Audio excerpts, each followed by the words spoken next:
What is up there, SEO pros? Welcome back. Today I'm going to show you how to do a quick analytics audit for a potential client. Now, this isn't a thorough analytics audit by any means, but doing this is really going to be able to help sell in the audit process when you are doing an SEO roadmap for your clients. Now, if you have no idea what I mean by an SEO roadmap, make sure you head to the link in the description and check out the template I've made with a video explaining how this roadmap works. So either way, what we're going to do is we're going to, of course, log into our client's analytics. If you don't have your client's analytics, make sure you get those. The way you get that is if you go to the intake form in this section of this roadmap, you can just go and hover over here. It has a little tutorial that I've made that shows the client or potential client how to actually go ahead and grant analytics access. So once you have analytics access, what you're going to do is you're going to head over to analytics. You're just going to go type in Google Analytics. Click on Google Analytics. Get rid of some of these tabs.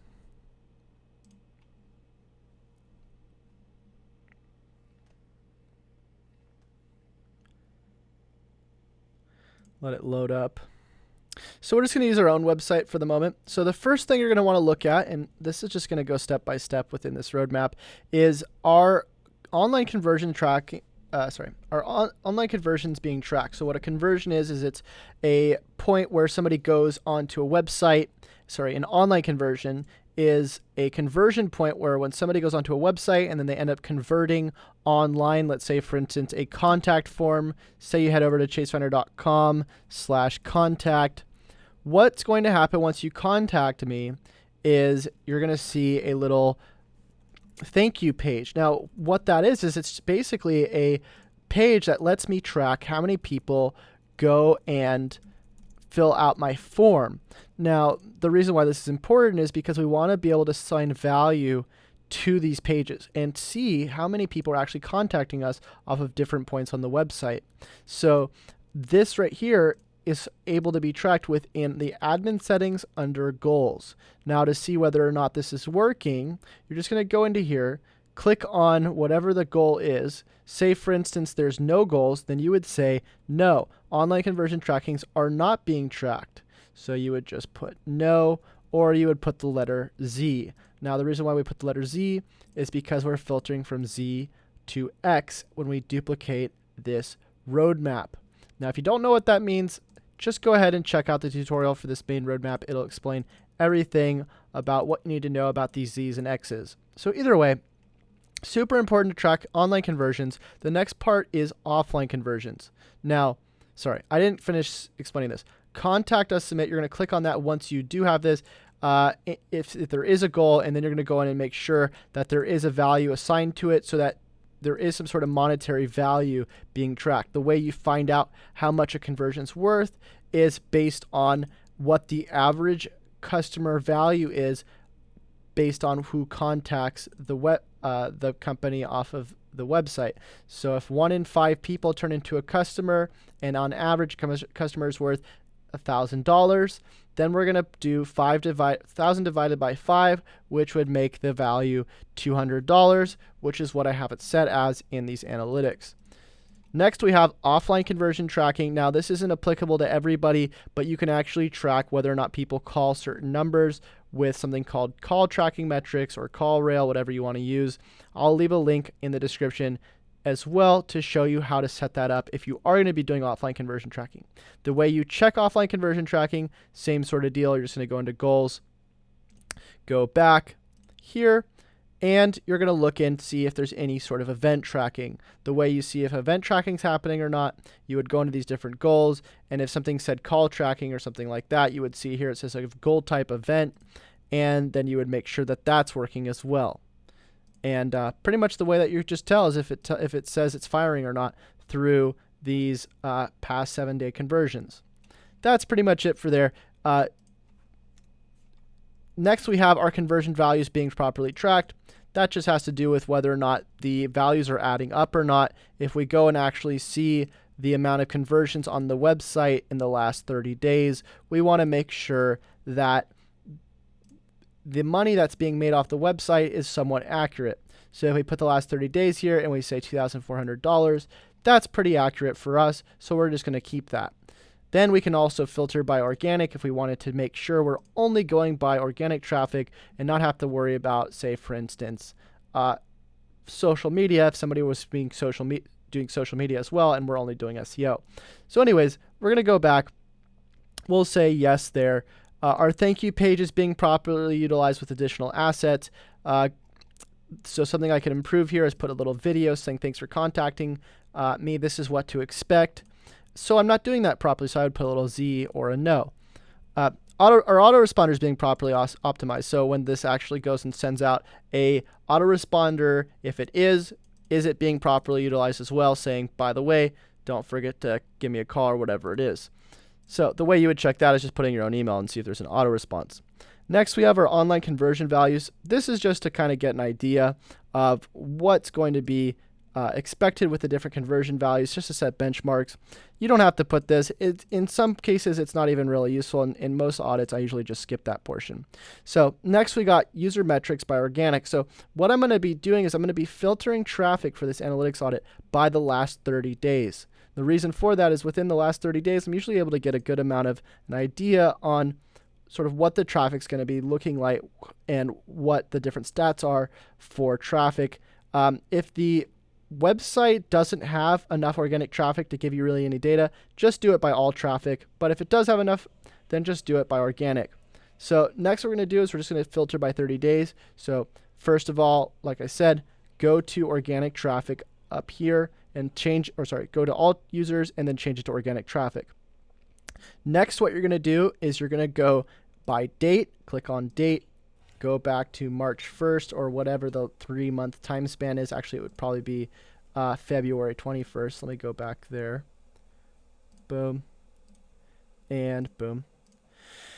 And I'm just going to look at the last 21 days, 3 months. And so what this is going to do is it's going to show me all of the main stats I'm going to want to see around this within this first tab. So you can see here, organic traffic by last 3 months. So what I'm going to do is I'm going to go to audience and click on overview. So here we go. Organic traffic, 5,914. I'll just go ahead and plug that in there. Now you might end up plugging in a big number like that if you just do a Control V or a paste. The way you get away from that is if you do a Control Shift V, it'll take out the formatting, or if you're on Mac, it would be a Command Shift V to take out the formatting. Next, we have new users like this. Boom, put that in there. And like I said, a lot of this is just to set benchmarks. So when you do reporting 3 months from now, or however long you're going to be doing the reporting from, you can really show improvements.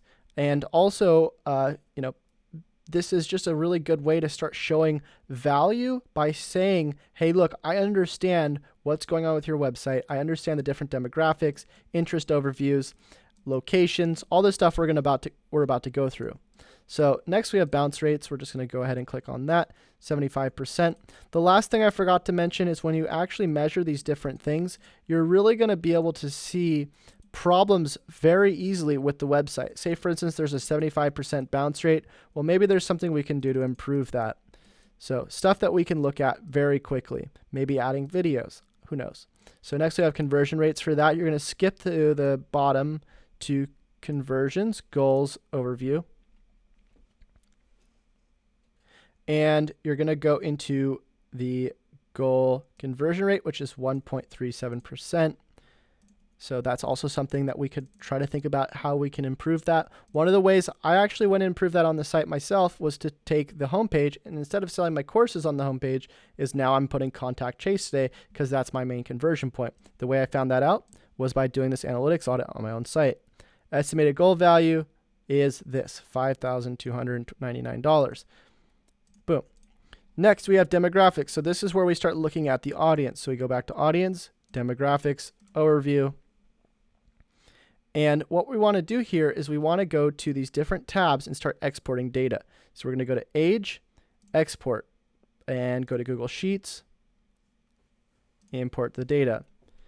So what we're doing here is we're just taking all this information like so, and we're copying and pasting it into the demographics. So I would just copy paste, maybe add a few more lines down here. The way I do this, I just hold shift and then insert below by right-clicking. There we go. So that's the age. So now within the age, I can see off of organic traffic, ages 25 to 34, there are 1,600 sessions the last 3 months. And if I keep scrolling over, let me scroll over a little bit more and condense these tabs. What I'm going to see is conversion rates, bounce rates for these different age ranges, tons of information. And this is really essential for any website or business owner to be able to see for themselves, because most people don't even know that you have all this data. So here we go. Let's bring it all over. Now if I go into here, I'm going to be able to show these business owners, look at the age ranges, look at the bounce rates. It looks like, 55 to 64 has an 81% bounce rate. Let's figure out why. Let's figure out why there's no conversions on the email opt-ins for this age range. Also, I made a mistake here. When you do have conversion tracking set up, do the export based on the most valuable conversion. You can see I had email opt-in selected before. I actually want to do contact us. So now when I do my new export and I go to Google Sheets, it's going to show me the data based on, or the conversion data based on the, hold on, grab all of this, based on that goal instead of the other goal, which is the email opt-in. So if I put that all back in, now we can see a little bit more of a valuable metric. Okay, ages 55 to 64 has a 0% conversion rate through contact. So still about the same. All right, so next thing, what you're going to do, just go to the next tab. Now, if you're going to be doing a roadmap for somebody in real time like this, it might be better to have somebody export all this data for you in the beginning, because it will probably take a while.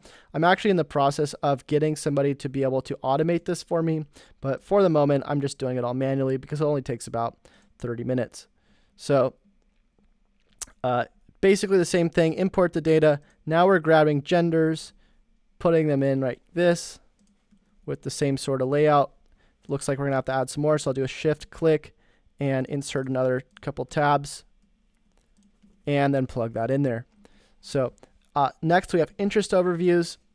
So, I mean, this is pretty easy, right? We're just taking all these different things. You can just take the overview of this if you want, or you can go into these more specific tabs and then export that data. And we're basically just copying and pasting in here, but you would be surprised how much you're going to be able to find out with this information, and how much you're going to be able to show the business owners as well that you actually are able to understand their audience in a analytic standpoint instead of just a conceptual standpoint of, oh, I get, what your audience is. So at the end of the day, you're just going to keep going through these different tabs, interests. Next, you're going to do locations. So I'm going to go over to geolocation, export data around the different locations. Now, if you're in a local place, you're not going to want to just stay on these national tabs. You're actually going to want to go click into the state that you're in. So I would go to United States, California, and then I would go into this, city overview to see where all the different cities are that I'm getting traffic from. So I would export that metric, or these metrics, over the more national standpoint. So you put all that stuff in. Then you have your different behavior metrics, which the way you find that out is you just go into here, under behavior, look at you keep going down, go to behavior over here, and then export these different data points. So new versus returning, engagement. I skipped that, I think. Let me see. I'm pretty sure I skipped that. Yes, but I do also do session durations, because we want to see how long people stay on the site and when they convert off of that. Desktop versus mobile, site speed, which is within behavior, site speed, because we want to get an overall estimation on how long it takes on average for the website to load. So this is obviously skewed because the load time went really high here for about a day. But if I just do a month, let's go over there. Looks like that's the same date range. Let's just do a week or something. You can see here 5.75 second on average, which this is only one metric. Kind of disappointing. This is not that great of a overview. I prefer GT metrics, but I'll still put it in there. And then the top pages by traffic. Now, this is really the most important one, in my opinion, or one of the most important things to export, because this is going to show you the quickest wins right off the bat. So if we go over to audience and, acquisitions, whoops, one more time, behavior, site content, and then I believe landing pages. This is going to be able to show us. So you have to do landing pages. You can't do these other ones because it won't show you the conversion rates for some reason. But if I go in there and I go back to the last 30 days, let me go back over there. Apply. And export. You guys have probably been wondering this whole time why there's a giant drop in traffic right there.